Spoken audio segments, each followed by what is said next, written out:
Hey, so welcome to the day 2 of the 30-day hair growth challenge.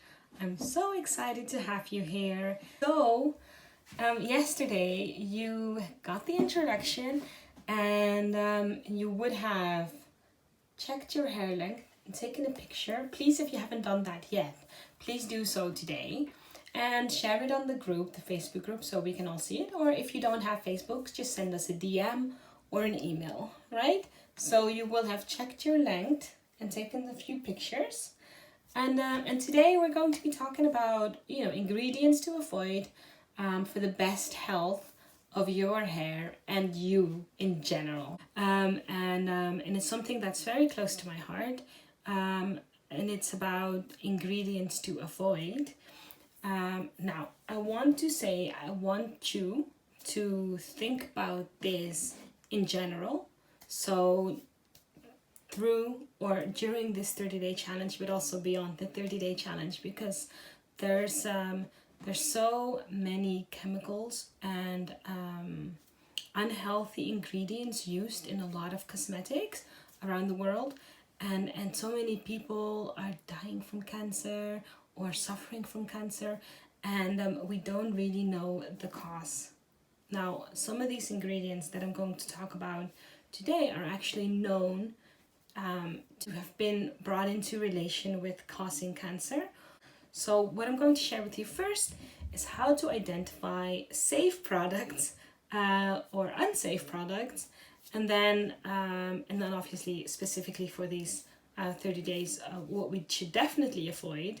But let me start by taking you through the 3-step process that I use when I pick out my products or when I try to identify whether or not a product is safe or good for me, because this is very important to me. There are so many unhealthy things that we eat or that we do on a day-to-day basis, and just having unhealthy ingredients in your cosmetics is just so easy to avoid, and I feel like we have to try and do whatever we can to avoid these things. And I love that, absolutely love that about this day and age, where there are so many really good, excellent alternatives to nasty chemicals. I'm going to be sharing with you most of the things that I'm talking about in this video. I'm going to be sharing it with you in a guide that I'll send you the link for. But basically, there are alternatives. Do not stick with a product that has these ingredients just because it's convenient. Well, it's actually like really easy to find alternatives. And yes, that's what we do with Double Beauty. That's one of our key and our main missions, is to provide healthy products to women to use for their hair and skin. Basically, number one, before you purchase a product, just quickly do a check in the ingredients. If the front says coconut oil, just turn it over and just check if it's actually coconut oil in there and not just like a bunch of chemical products and a little bit of coconut oil, because that happens. And I will also share with you the video of Shanine's undercover trip to Walmart, to the naturals section there. The naturals section. What she found in the naturals section was actually not so natural. It may surprise you. So I'll send you that as well, that video. So let me just show you how it goes. Yada yada, I'm in the store, I see this product. Oh, it says One Love Hemp Moisturizer, right? I then want to turn to the back of the ingredients, the back of the products, to the ingredients list, and I will read it. Now, I will say this.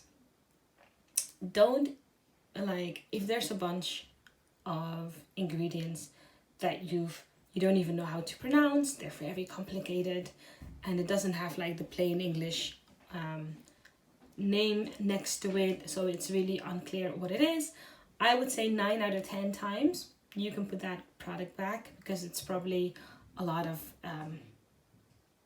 chemical ingredients that could be known carcinogens, or could be known unhealthy ingredients. So I'll just go over it and I'll scan for ingredients that I can't really place. Like I wouldn't know what they are.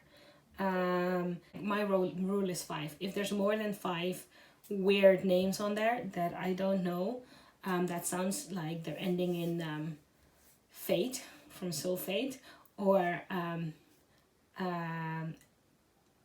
anything that ends in ane, like ANE, like I will look up.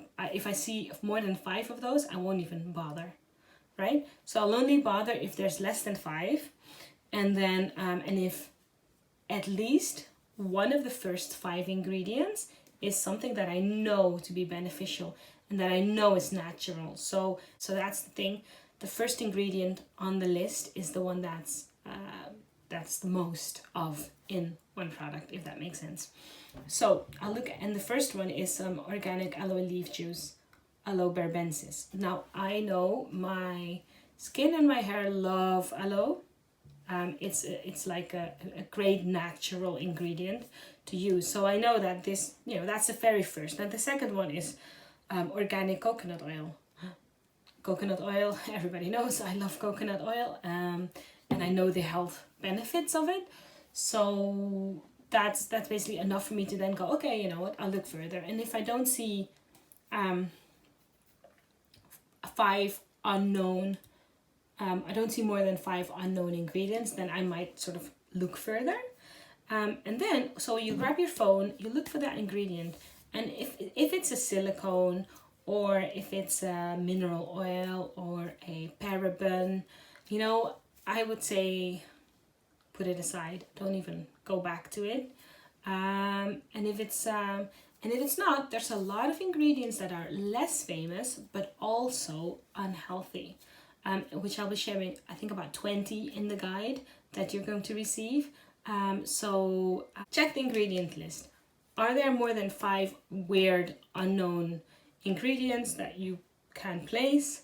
Put it away. If they're less than 5 and you think that it's worth checking on, so it's got a few of those really good decent ingredients that you like, at least one, I always say, then look up those few ingredients that you weren't able to place straight away, and then that should tell you. So that's the steps. Okay, so then we're going to talk about Petroleum Native. So I'm telling you, these words sometimes are really difficult to pronounce, which are basically known as mineral oils, or paraffin, paraffinum liquidum, that sort of thing. So these are ingredients that prevents moisture from escaping, but it does not moisturize in itself. So a lot of moisturizers will have this ingredient in it. Even products that are marketed specifically to curly and natural hair. So be aware of this. Just because they're specifically marketing to curly and natural hair does not mean they're healthy for curly and natural hair, because these ingredients, they stop moisture from escaping, but they do not moisturize. So if you use these products in the wrong routine, so you're not using them necessarily on top of water, then you're just stopping any moisture from entering or leaving your hair. And curly and natural hair is super dry already, so that's the last thing you want to be doing. These ingredients, they are known to clog your pores on your scalp or your skin, and you should know that this ingredient in itself does nothing for your hair or your skin. It is not caring or nourishing at all.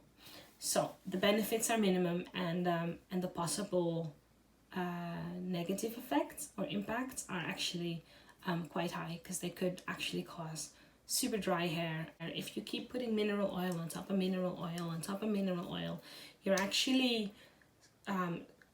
stopping your hair from taking on moisture, and your hair will get drier than ever. So I've been there when I first went natural, and I was using all these products filled with mineral oils and silicones, and when I first got off all the relaxer, was yeah, it was a pretty decent condition. Like, it was pretty nice and healthy. And as time went by, my hair just got drier and drier and drier, and I thought to myself, I've stopped relaxing. How come my hair is drier than ever?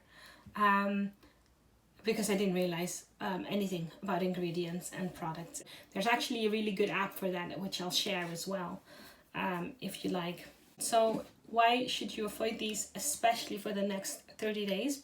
Because in the next 30 days or 29 days from now on, we are really going to change your hair. We're going to really focus on the health of your hair and its ability to retain moisture and stay hydrated and stay strong so that it can grow healthy and long. So it's going to be, for some of you are coming from from a silicone filled routine or a mineral oil filled regimen, and that's fine. It's just important that for the next 30 days you try and stay away from it, because that will really help sort of reset your hair and give your hair the option or the ability to recover from that, and then really get you in an optimal state and for hair growth.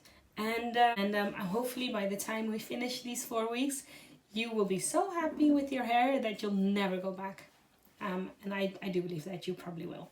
Okay, chemicals are cheap, but your life is not.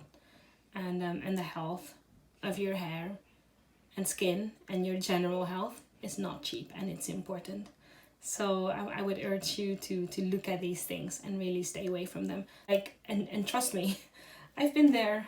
The product that, way back when changed my life, like literally changed the relationship I had with my hair, and I will always be supportive of them for that.